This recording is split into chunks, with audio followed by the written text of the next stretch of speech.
الرحمن الرحیم فذوقوا بما نسیتم، پس چکھو یہ تذلیل مجرمین ہے جو بما نسیتم بوجہ اس کے کہ تم نے متروک کر رکھا تھا لقاء یومکم ھذا، اس دن کی ملاقات کو، بے شک ہم نے بھی چھوڑ دیا تمہیں، نسیناکم یعنی متروک معذور کر دیا، ترک کے معنی میں ہے بذوقوا عذاب الخلد، اور چکھو عذاب ہمیشہ کا کہ تھے تم عمل کرتے، انما یؤمن بآیاتنا، یہ بشارت ہے سوائے اس کے نہیں کہ ایمان لاتے ہماری آیات کے ساتھ، الذین اذا ذکروا، وہ لوگ جب نصیحت کیے جائیں، اذا ذکروا بہا، جب نصیحت کیے جائیں ان آیات کے ساتھ، گر پڑتے ہیں سجدن، سجدہ کرتے ہوئے، اور پاکیاں بیان کرتے ہیں ساتھ اپنے رب کی حمدوں کے، وہم لا یستکبرون، اور وہ تکبر نہیں کرتے، تتجافی جنوبہم عن المضاجع، یہ موحدین مومنین کی صفاتیں۔ اور کیا بتایا گیا کہ ہماری آیات کے ساتھ ایمان لانے والے کون ہیں؟ پہلا بس پہ کہ آیات کی عظمت ان کے دلوں میں ہے، عظمت آیات، اس لیے جب ان کے سامنے قرآن سے مسئلہ بیان کیا جائے تو وہ سجدوں میں گر پڑتے ہیں، یعنی ان کے دلوں میں میری آیات کی عظمت موجود ہے، اور پھر زبان سے توحید کا مسئلہ بیان کرتے ہیں، سبحوا بحمد ربہم، اور یہ تسبیح اور حمد، اور چوتھا یہ کہ وہ تکبر نہیں کرتے، اور پانچواں یہ کہ تتجافی جنوبہم، ان کے جدا رہتے ہیں پہلو، عن المضاجع، بستروں سے، یدعون ربہم، جو پکارتے رہتے ہیں اپنے رب کو، خوفا و طمعا، بستروں سے جدا ہو کر عبادات سب کرتے ہیں، لیکن سب سے پیاری عبادت رات کو اٹھ کے اللہ کو پکارنا اور اللہ سے دعا کرنا ہے۔ عبادات ساری کرتی ہیں لیکن سب سے بہترین عبادت، محبوب عبادت وہ کیا؟ یدعون ربہم خوفا و طمعا، خوف ڈرتے ہوئے، بطمعا اور امید کرتے ہوئے، اور نمبر 6 وَمِمَّا رَزَقْنَاهُمْ يُنْفِقُونَ، اور کچھ اس سے کہ ہم نے رزق دیا ان کو خرچ کرتے ہیں، فَلَا تَعْلَمُ نَفْسٌ، پس نہیں جانتا کوئی نفس، جو چھپا کے رکھا ان کے لیے، چھپایا گیا، من قرۃ اعین، یہ الجزاء من جنس العمل، وہ رات کی تنہائیوں میں اللہ کے دربار میں مناجات کرتے ہیں، دعائیں کرتے ہیں، وہ بھی چھپ کے باتیں کرتے ہیں، اللہ نے بھی ان کے لیے چھپی چیزیں تیار کی، فلا تعلم نفس، نہیں جانتا کوئی نفس، جو چھپایا گیا واسطے ان کے، من قرۃ اعین، آنکھوں کی ٹھنڈک سے۔ اسی سے وہ حدیث کا مضمون ہے، لا عین رأت بلا، اور بلا یخطر علی قلب بشر، تین چیزیں کسی آنکھ نے وہ نعمتیں دیکھی بھی نہیں، کسی کان نے سنی نہیں، کسی فرد بشر کے دل میں آ سکتی نہیں، جزاء بما کانوا یعملون، بطور بدلہ کے جو تھے وہ عمل کرتے، یہ ظاہری سبب ہے۔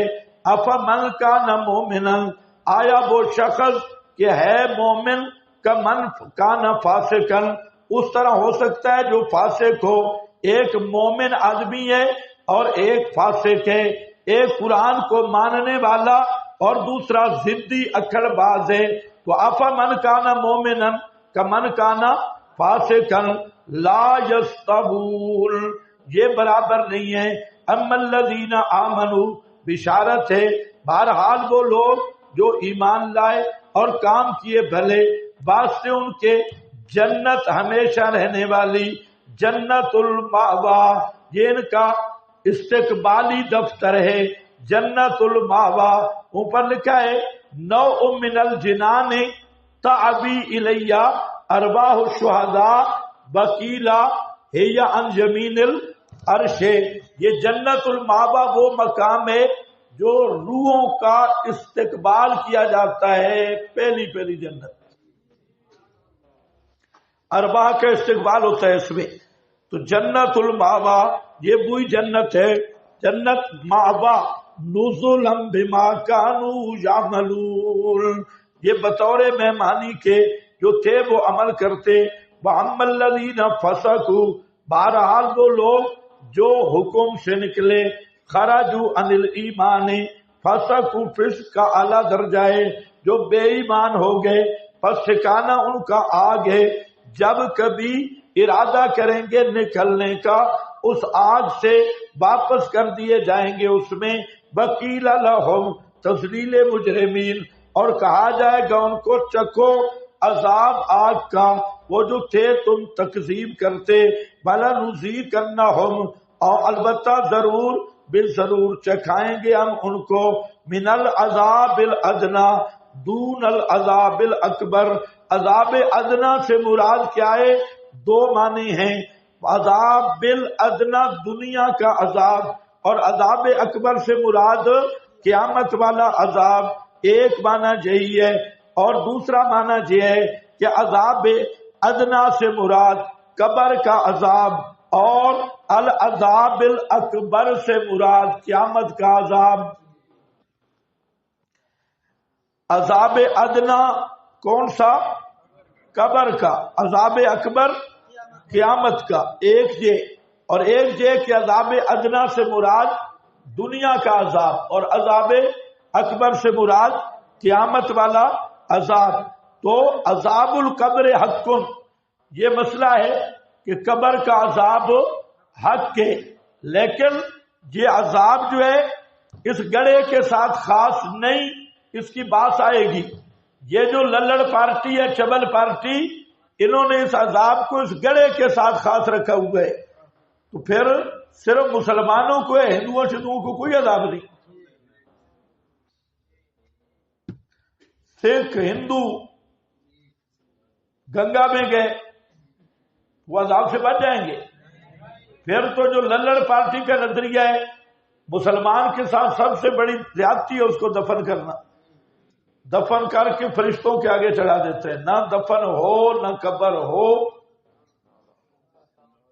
نہ عذاب ہو. تو پھر تسی آپ ہی انہوں مردہ نو چڑھا کے آندے ہو نا بھئی اللہ مسیح. تو للڑ پارٹی کے نزدیک تو یہی ہے جی قبر اسی گڑھے کا نام ہے. کیا کہتے ہیں؟ کہتے کہ نہیں کہتے؟ قبر کس کا نام ہے؟ اسی. اور عذاب ثواب بھی کیا ہوتا ہے؟ اسی گڑھے میں. سوال جواب بھی کیا ہوتا ہے؟ اسی گڑھے میں. ٹھیک ہے، اسی گڑھے میں ہے. تو پھر صرف للڑوں کے لیے یہ ہمیں انکار نہیں، ہم کہتے ہیں للڑوں کو اسی قبر میں عذاب ہوتا ہے. پاگل کے بچے ہیں، بالکل پاگل، یعنی ایسی بات کریں جو عقل، فطرت، نص، شریعت سب کے معارض. یہ کون سا تم نے مسئلہ نکالا کہ عذاب قبر کہ یہ گڑھا کے ساتھ خاص ہے اور یہ قبر گڑھے کا نام ہے اور فلاں؟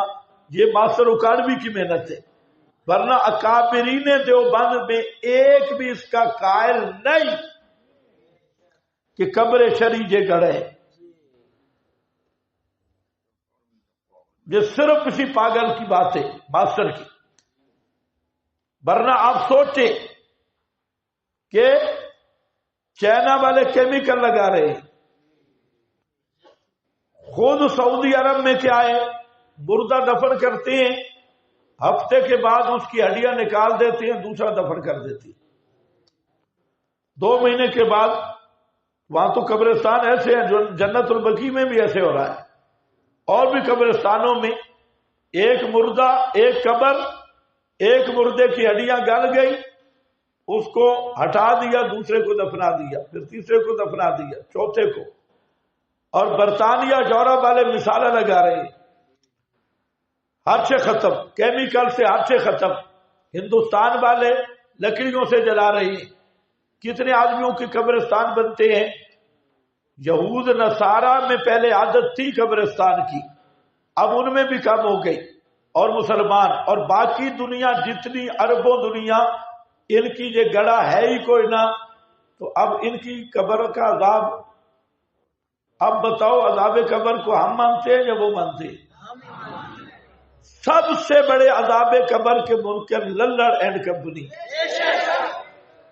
صرف مسلمانوں کے لیے مان رہی ہے باقی نہیں. ہم کہتے ہیں عذاب و ثواب حق ہے اور ہر کافر کے لیے، ہر مسلمان کے لیے عذاب نہیں ہے، لیکن ہر کافر کے لیے عذاب ہے. عذاب و ثواب قبر حق ہے، اس میں کوئی شک نہیں. لیکن ہے کیسے وہ انشاءاللہ مفصل بات میں کروں گا، اور آپ کو بتاؤں گا کہ سب سے بڑے اہل سنت کے باغی اور عذاب و ثواب قبر کے مسئلہ میں خوارج کی حد تک مکفر اور تلبیس کا شکار، کتمان کا شکار اور عذاب قبر کے منکر اور خالص اور کٹر معتزلہ، یہ للڑ برادری ہے. یہ آئے گی تو انشاءاللہ پتہ چلے گا. تو بہرحال اچھا، آپ کو وہ طالب علموں کو کیا کہتے ہیں؟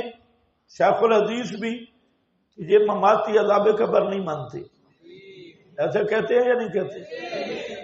اب کتنی ایسے ہیں میں ثابت کر رہا ہوں عذاب قبر، حاشیے پہ بھی لکھا ہے، بتا بھی رہے ہیں. لیکن یہ ایسے بے حیا پارٹی ہے، بزرگ وضو کر کے آئے گا سفید داڑھی والا، مماتی عذاب قبر نہیں مانتا، لعنت ہے شیطان. شکل کتنی خوبصورت ہے، جھوٹ کتنا بولا. بھائی کون مماتی نہیں مانتا ہو عذاب قبر؟ تم میں کوئی ہے نہ ماننے والا؟ ہاتھ کھڑا کرے جو نہیں مانتا.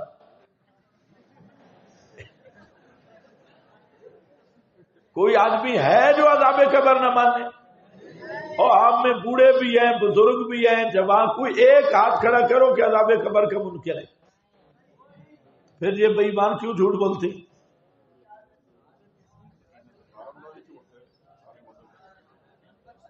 پھر تم انہیں بزرگ سمجھتے ہو. بزرگ اور بزرگی دیکھو، ان کے اول آخر سب کے سب اس حمام میں ننگے. تین باتیں تمہارے خلاف، جی عذاب قبر کے منکر ہو، گدھے کے بچے، ہم نے کب انکار کیا ہے؟ کون ہے انکار کرنے والا؟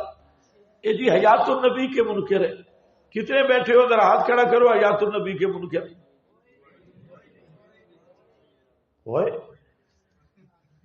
سارا دن حیات النبی کے منکر، حیات شہداء کے منکر، عذاب قبر کے منکر. تو بنیاد تو انہوں نے یہ بنائی ہوئی ہے. تو کون ہے عذاب قبر کا منکر؟ کون ہے حیات النبی کا منکر؟ کون ہے حیات الانبیاء کا منکر؟ فرق یہ ہے کہ تم جو کہتے ہو نا روح بدن میں ہے، یہ قرآن کی نصوص کے خلاف ہے. حیات ہم وہ مانتے ہیں جو قرآن و سنت میں موجود ہے، اور وہ حیات یہ ہے کہ بدن میں روح نہیں. انبیاء کی حیات برحق لیکن ارواح رفیق عالم میں، شہداء کی حیات برحق لیکن ارواح جنت الفردوس میں، جنت میں. یہ زمین کے نیچے والی حیات نہیں. اور تم جو زمین کے نیچے پورا زندہ جہان اس تہ خانے میں بنایا ہوا ہے، ہر قبر میں زندہ پڑے ہیں. اوپر اللہ نے تو فرمایا الم نجعل الارض کفاتا احیاء و امواتا، اور صاف فرمایا زمین کو ہم نے تقسیم کیا، اور شابی تابی سے لے کے تھانوی صاحب تک سب نے ایک ہی معنی کیا کہ ظہرها للاحیاء وقبورها للاموات. اللہ نے زمین کی پیٹھ اوپر کا حصہ زندوں کے لیے بنایا ہے، اور زمین کا پیٹ قبر مردوں کے لیے، مردوں کے لیے. اوپر کا حصہ زندوں کے لیے، قبریں مردوں کے لیے. تم نے نیچے بھی تہ خانے زندوں والے بنا دیے. یہ قبر ہے یا بیسمنٹ ہے؟ نیچے بھی زندہ اوپر بھی زندہ. تو حیات برحق ہے لیکن نیچے کی نہیں اوپر کی ہے، اس جسم کی نہیں ارواح کی ہے. تو سمجھ گئے میری بات؟ عذاب قبر حق ہے اور عذاب قبر کے ساتھ پیچھے مسئلہ بھی بیان ہو گیا، یتوفاکم ملک الموت، اور وہی کہہ رہے تھے جو منکر تھے کہ ذللنا فی الارض، ذللنا کے ذللنا نہ ذللنا کے بچوں، یتوفاکم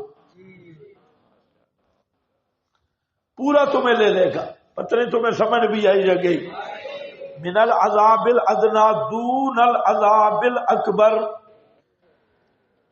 عذاب ادنا بیماریاں مصائب دنیا میں، اور لکھا ہے وکیل العذاب الادنا عذاب القبر، ایک قول یہ ہے کہ عذاب قبر ہے، اسی طرح نیچے بھی آئے گا عذاب القبر، دیکھ لینا آگے، ومن ازلم، اور اچھا کیوں عذاب الاکبر عذاب الادنا لعلہم یرجعون، اچھا یہ جو ہے نا دو قول آگے، عذاب ادنا سے مراد کیا لیا؟ عذاب قبر، میں نے کہا اصل اس سے مراد عذاب دنیاوی ہے، یہ بات ذرا ذہن میں رکھو، اور عذاب القبر کا جو مسئلہ ہے اس سے استنباط کیا ہے بعض نے، ورنہ لعلہم یرجعون کا معنی نہیں بنے گا۔ ہم عذاب قبر اس لیے دیتے ہیں کہ واپس آ جائیں، مرنے کے بعد رجوع کدھر ہے؟ ہم عذاب دنیاوی اس لیے دیتے ہیں کہ توحید کی طرف رجوع کریں۔ تم میری بات سمجھے نہیں ہو؟ توحید کی طرف، اس لیے کیلا عذاب القبر ہے، کیلا، تو میں اس کی توجیہ کر رہا ہوں، کیلا استنباط ہے کیونکہ وہ بھی عذاب اکبر سے پہلے، تو استنباط ہے، لیکن جو منطوق سری ہے وہ عذاب دنیا ہے، عذاب قبر نہیں ہے۔ اسی طرح جو ثبت اللہ، اس سے بھی استنباط ہے، منطوق سری نہیں ہے، یہ خاص نقطہ ہے، اس کو ذہن میں رکھو، یعنی آیت کا مدلول قطعی نہیں یہ عذاب قبر، بلکہ کیا ہے اس سے بعد حضرات کا استنباط۔ وجہ میں بتا رہا ہوں، وجہ کہ آگے کیا رہا ہے لعلہم یرجعون، تو جو علماء ہو ذرا غور کر لو، اگر عذاب قبر مراد لے تو لعلہم یرجعون کا کیا معنی بنے گا؟ تو اس لیے آیت کا منطوق سری وہ عذاب دنیاوی ہے، اور اس سے عذاب قبر پر استدلال استنباط الباز ہے، صحیح ہے، عذاب قبر ہے برحق، استنباط کیا ہے وہ منطوق سری نہیں ہے، تو پھر اگر صرف عذاب قبر مراد لیں گے تو لعلہم کا معنی نہیں بنے گا، لعلہم یرجعون، ومن اظلم ممن ذکر بآیات ربی، اور کون بڑا ظالم ہے، لڑوں کے ذکر کے بعد فتویٰ ہے، ومن اظلم، کون بڑا ظالم ہے اس آدمی سے کہ ذکر بآیات ربی، جو نصیحت کیا جائے اپنے رب کی آیات کے ساتھ، ثم اعرض، پھر اعراض کرے ان آیات سے، بے شک ہم مجرموں سے انتقام لینے والے ہیں، انا من المجرمین منتقمون، بے شک ہم مجرموں سے انتقام لینے والے ہیں، ان سے انتقام لیں گے۔ ہاں بھئی یہ کیا ہے کہ کون ہے؟